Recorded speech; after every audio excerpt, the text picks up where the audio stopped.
This VAWatchdog.org news video is brought to you by Bergman & Moore, LLC. Former VA attorneys now fighting VA for you.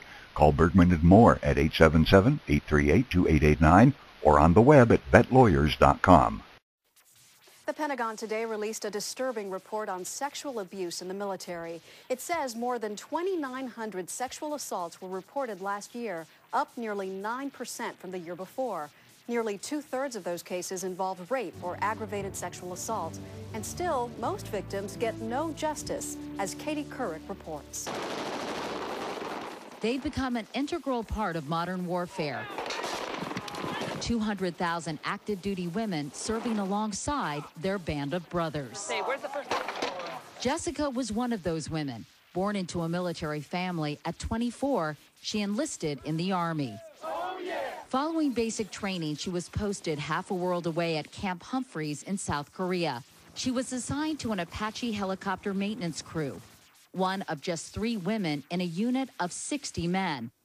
Jessica says she worked hard to blend into a very macho world. You figure out how to turn the guy off and become one of the guys, and that's your safety mechanism. But that safety mechanism failed. Just weeks into her new assignment, her squad leader began making unwanted sexual comments. Then it turned physical when he tried to force himself on her. She was afraid to report it, tried to forget it, but the assault haunted her. In a completely unrelated incident, when she was out one night, someone she knew from another base raped her. The betrayal issues to this day are still really pretty deep. You know, I was like, I'm willing to give my life for this guy next to me, but how do I know that he's not going to hurt me? Jessica's story is not unique. 1 in 3 female soldiers will experience sexual assault while serving in the military, compared to 1 in 6 women in the civilian world. How big a problem do you believe rape and sexual assault in the U.S. military is right now? Sexual assault injures troops, injures readiness. So regardless of the numbers we have, it is by definition too much. But how often does it happen? The Pentagon only started a comprehensive program to track incidents in 2006, and only after Congress mandated it do so. That year, there were 2,974 cases of rape and sexual assault across the services, and of those, only 292 cases resulted in a military trial. In 2007, there were even fewer prosecutions. Of more than 2,200 servicemen investigated for sexual assault, only 181 were prosecuted. Yes.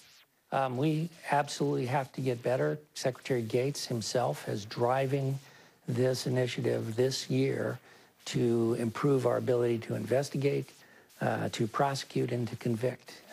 This is not where we want to be. And in a majority of cases, the punishment doesn't seem to match the crime. Often, most offenders only get a reduction in rank or reduced pay. These are major crimes, not misdemeanors.